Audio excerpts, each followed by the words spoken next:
Bismillahirrahmanirrahim. Assalamualaikum warahmatullahi wabarakatuh. Salam, Om Swastiastu, Namo Buddhaya, salam kebajikan.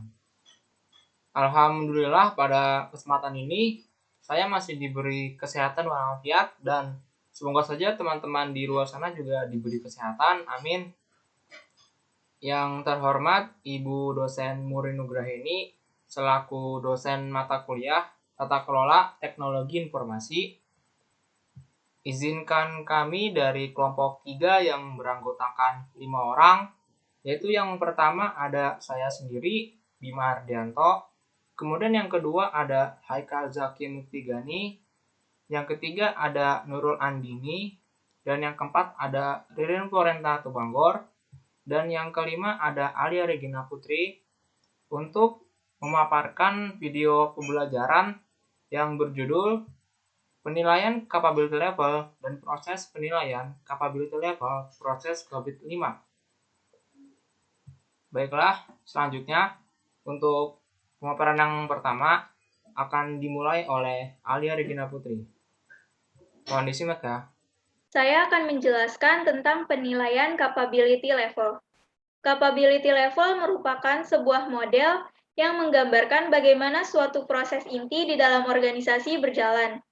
Yang artinya gambaran ini dibutuhkan untuk mengetahui proses mana saja yang sudah berjalan sesuai dengan harapan dan proses mana saja yang masih kurang sehingga membutuhkan perhatian dan perbaikan secara khusus.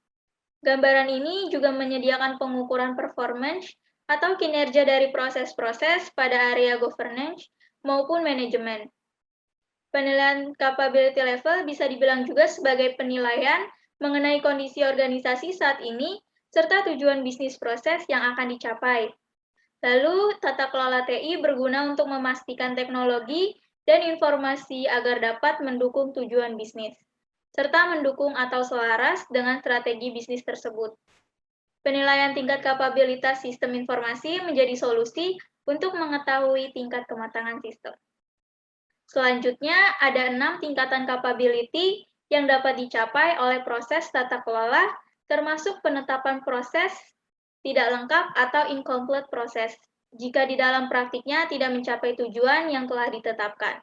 Yaitu yang pertama ada level 0 atau incomplete process. Pada tingkatan ini tidak ada tandanya upaya dari organisasi untuk mencapai tujuan atau sasaran proses. Lalu yang kedua ada level 1 atau performance process.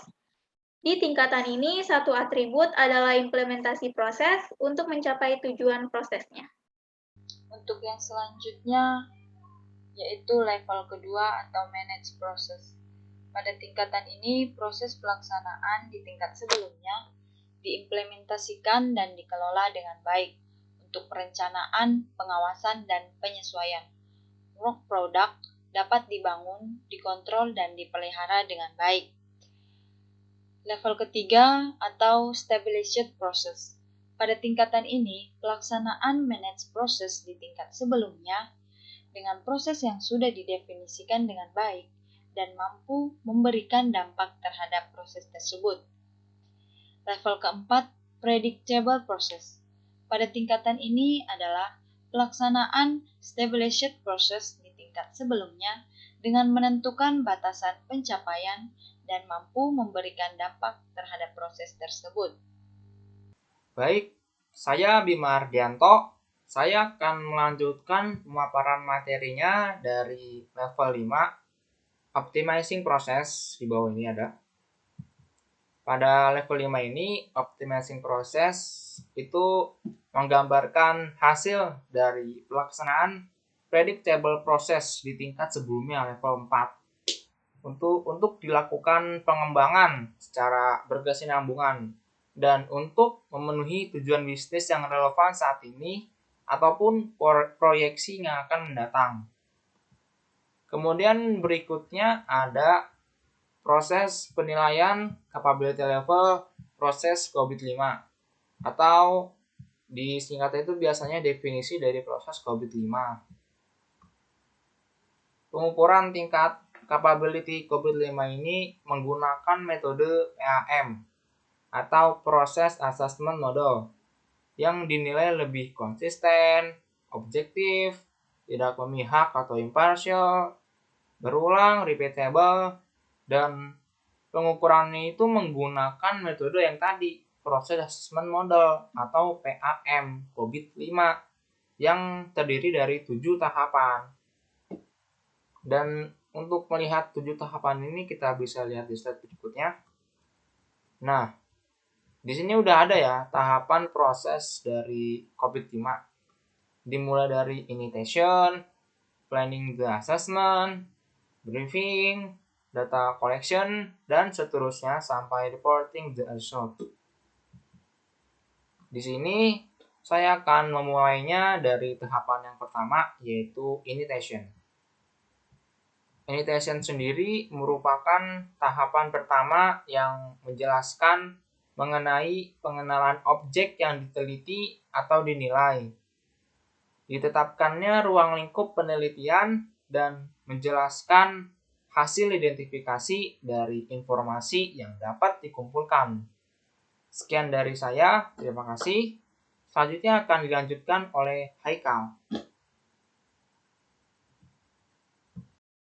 Selanjutnya adalah tahap kedua, yaitu planning the assessment.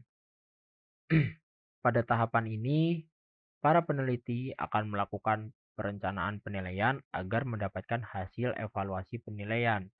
Tahapan ini menjelaskan aktivitas pada penilaian capability level yang memuat jadwal penilaian dan metode-metode yang digunakan dalam penilaian capability level. Tahapan selanjutnya yaitu ada briefing.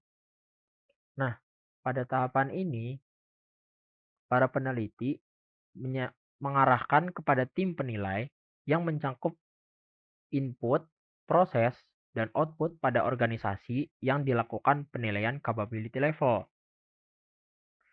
Selanjutnya pada tahap keempat adalah data collection. Pada tahapan ini, yang dilakukan adalah mengumpulkan data yang didapatkan dari hasil temuan yang terdapat pada organisasi yang dilakukan penelitian capability level yang berguna untuk mendapatkan bukti-bukti dalam penilaian capability level. Selanjutnya, tahap yang kelima adalah data validation. Pada tahap ini, peneliti melakukan validasi atau memastikan bahwa data yang dikumpulkan sudah cukup dalam melakukan penilaian capability level. Lalu tahap selanjutnya ada proses attribute rating.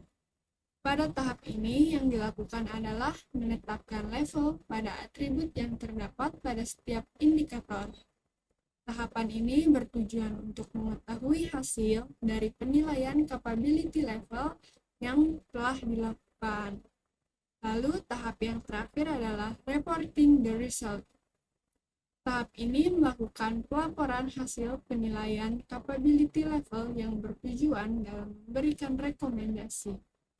Oke, sekian dari pemaparan yang telah diberikan oleh kelompok 3. Semoga saja pemaparan yang telah diberikan dapat bermanfaat bagi kita semua. Amin. Kurang lebihnya mohon dimaafkan. Terima kasih. Wassalamualaikum warahmatullahi wabarakatuh. Dadah.